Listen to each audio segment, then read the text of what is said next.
Hello नमस्कार दोस्तों। तो एक बार आपका फिर से स्वागत है हमारे यूट्यूब चैनल पर। और दोस्तों आज हम लोग बात करने जा रहे हैं इंडस वैली सिविलाइजेशन के बारे में।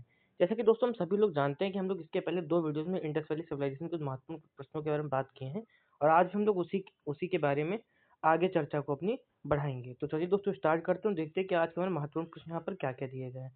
और दोस्तों जो आज के प्रश्न यहाँ पर दिए गए बहुत अत्यधिक महत्वपूर्ण प्रश्न हैं, जो कि हमारी परीक्षाओं में जैसे एनडीए, सीडीएस, एसएससी, रेलवेज़ में लगातार यहाँ से क्वेश्चन पूछे जा रहे हैं।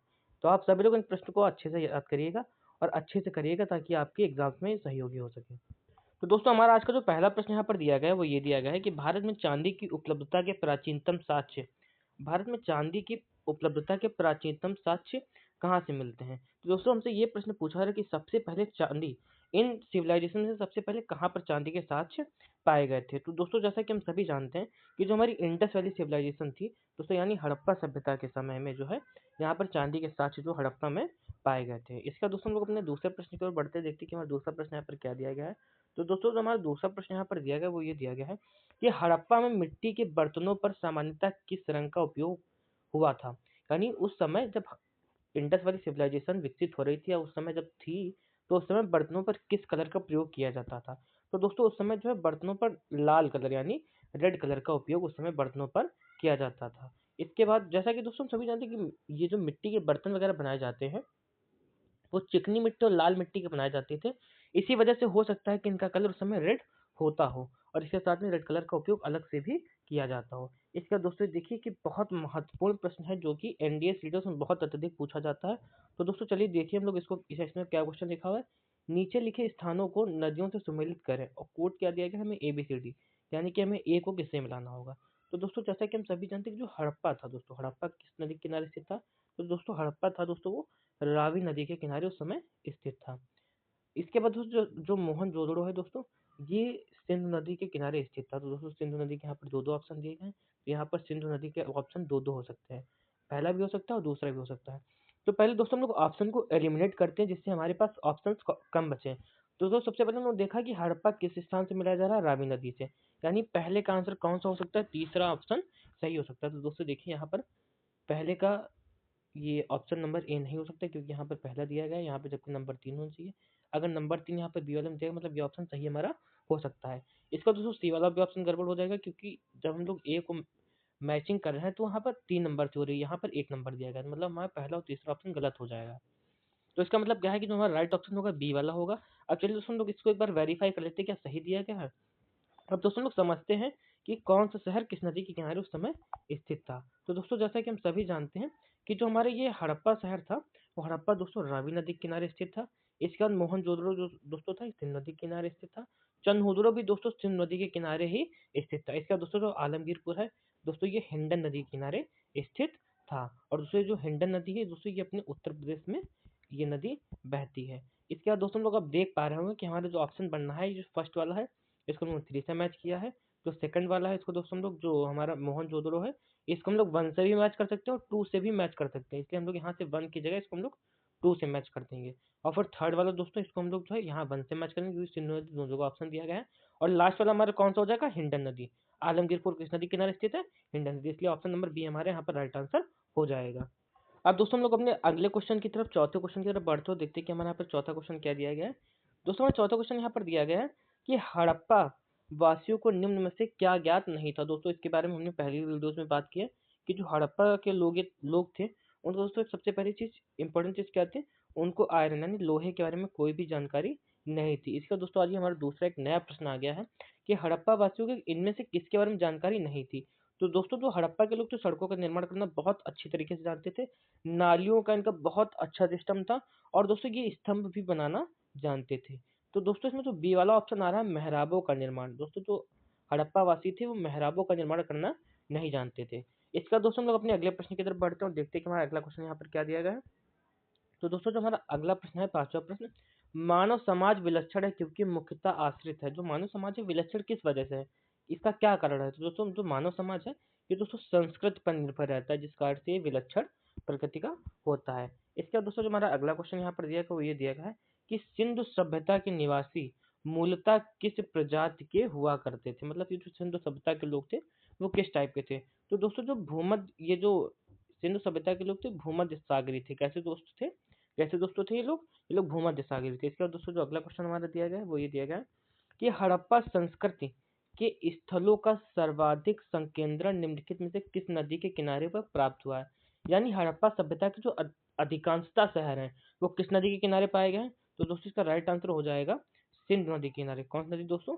सिंध नदी के किनारे यहाँ के अधिकांशतः स्थल प्राप्त हुए हैं। अब दोस्तों इसके बाद हम लोग अपना अगला प्रश्न देखते हैं कि हमारा हमारा अगला प्रश्न क्या दिया गया है।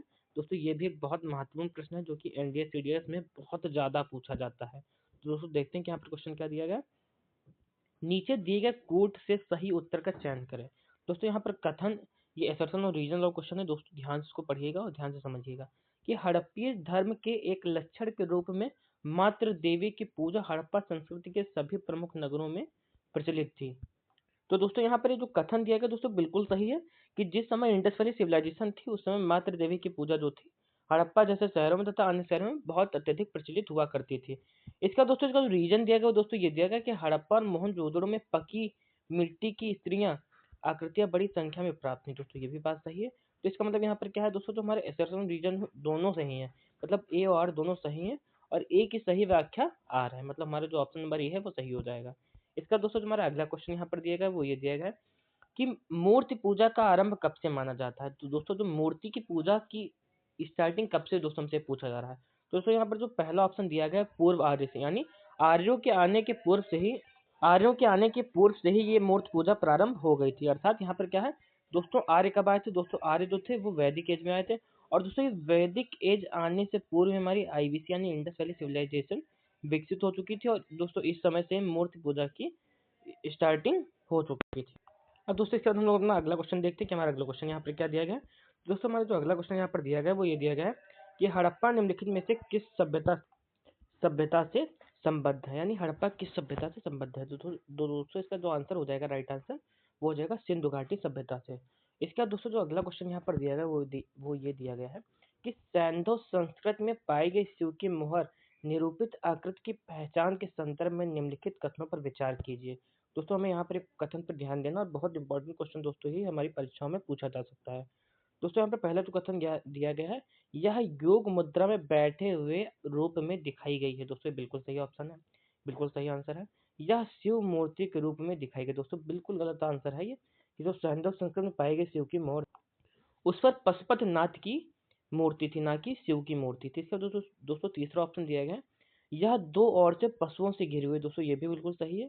और इसके बाद यह एक स्त्री आकृति के साथ बनाई गई जिसका के रूप में पहचान की जा सकती है। दोस्तों चौथा भी ऑप्शन बिल्कुल गलत है, मतलब इसका जो ऑप्शन नंबर है पहला और तीसरा जो कि सी ऑप्शन में दिया गया, मतलब यही वाला आंसर हमारा सही हो जाएगा। इसका दोस्तों जो अगला क्वेश्चन यहाँ पर दिया गया वो ये दिया गया है कि हड़प्पा संस्कृति से पाई गई मोहरों पर निम्नलिखित में किसी पशु का अंकन नहीं हुआ है, मतलब किस पशु का इस पर अंकन नहीं पाया गया है।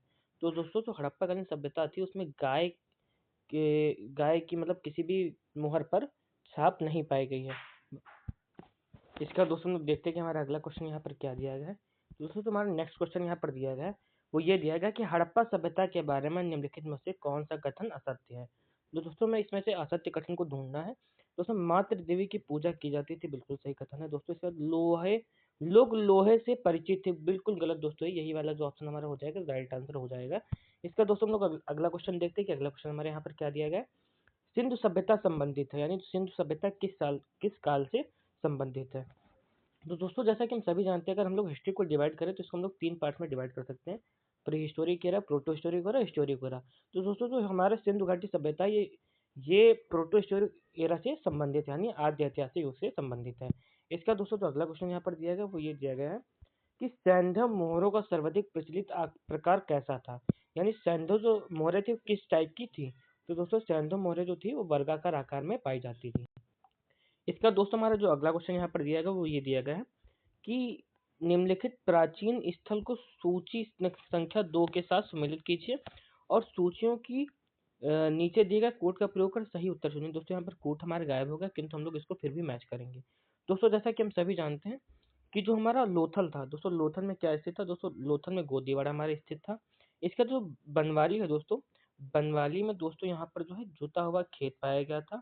इसके अलावा दोस्तों जो ये हमारा कालीबंगा है, कालीबंगा में दोस्तों जो है पकी हुई ईंटों की आकृति मिली थी, जबकि धौलावीरा में हड़प्पन लिपि के आकार के 10 चिन्ह वाला एक उल्लेख पाया गया था। तो दोस्तों इसका जो है आप लोग अपने मन से बना लीजिएगा, जैसा कि यहाँ पर दिया गया है। ए का 2 ऑप्शन हो जाएगा और बी का 3, सी का 4 और डी का 1। तो दोस्तों इसका राइट आंसर हो जाएगा 2 3 4 1, जो इसका उचित कोट हो जाएगा।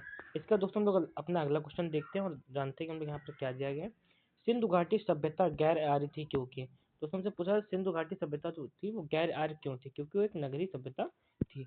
इसका दोस्तों जो यहाँ का आज का 18 क्वेश्चन यहाँ पर दिया गया है वो ये दिया गया है कि निम्नलिखित में से सबसे पहले किसने यह विचार व्यक्त किया था कि आर्यों ने भारत में पश्चिमोत्तर से प्रवेश किया था और हड़प्पा संस्कृति को नष्ट किया था। तो दोस्तों ये जो कहने वाले थे वो थे व्हीलर और गॉर्डन चाइल्ड। इसका दोस्तों जो 1900 प्रश्न यहाँ पर दिया गया वो ये दिया गया है कि निम्नलिखित में से कौन सा एक हड़प्पा का बंदरगाह है। तो दोस्तों लोथल जो था एक हड़प्पा का एक बंदरगाह था। इसका दोस्तों जो हमारा आज का अंतिम और 20वां प्रश्न यहाँ पर दिया गया है वो ये दिया गया है कि निम्न में से हड़प्पा कालीन स्थल से हल हल का टेराकोटा कहाँ से प्राप्त हुआ है। दोस्तों अभी मैंने आपको बताया था, तो जो हल वगैरह था जो खेती के साथ थे दोस्तों बनवाली से मिले थे। कहाँ से मिले थे? बनवाली से। तो दोस्तों ये कुछ महत्वपूर्ण प्रश्न यहाँ पर दिए गए थे, आप इन प्रश्नों को जरूर अच्छे से तैयार करिएगा, जो कि एनडीए, सीडीएस, रेलवे, एसएससी और बहुत सारे कॉम्पिटिटिव एग्जाम्स में पूछे जा रहे हैं और ये बहुत ज़्यादा महत्वपूर्ण प्रश्न है। Thank you.